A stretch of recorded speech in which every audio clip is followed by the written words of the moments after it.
अरे सर नमस्कार. नमस्ते नमस्ते.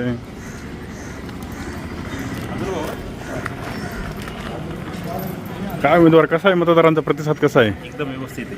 किती टक्के मतदान झालं की आकडेवारी काढली? नाही काढले आतापर्यंत. चांगला प्रतिसाद आहे. पण काय लोकांना काय सांगाल, अजून पण खूप वेळ आहे. लवकर या, मतदान करा, जास्तीत जास्त मतदान करा. ओके साहेब नमस्कार.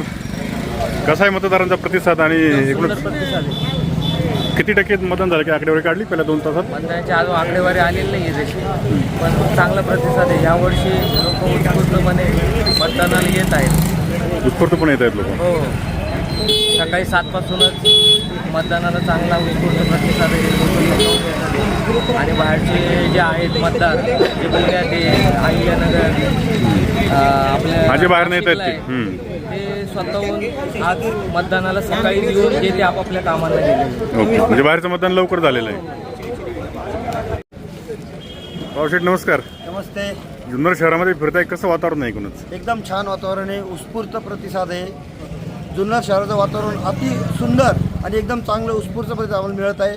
आम्ही ज्या ज्या ठिकाणी 1 नंबर 2 नंबर 4 नंबर 5 नंबर आजपर्यंत फिरत आहे त्या ठिकाणी एकदम चांगलं उत्स्फूर्त आणि 100% आम्हाला गॅरंटी आहे का राष्ट्रवादीचे संपूर्ण सीट आणि नगरसेवक सीट निवडून येणार. मतदारांना काय अपील कराल तुम्ही? मतदारांना एकच अपील करेल, सर्वात आधी तर सर्वांनी जाऊन वोट करायला हवं. जुन्नर शहराचं 100% वोट मतदान झालं पाहिजे आणि सर्वांनी योग्य तो डिसिजन घेतला पाहिजे हे सांगितलं. तुम्ही साहेब किती टक्के मतदान झालं आतापर्यंत? काय परिस्थिती 5 नंबरमध्ये? किती टक्के झाले ते अंदाज स्वतः घेतोय मी. आपण वेग कसा आहे, म्हणजे मतदारांचा वेग बाहेर पडतायत की नाही? बाहेर पडतात आणि तुम्ही पाहता सगळं वातावरण राष्ट्रवादीमुळे झालेलं आहे.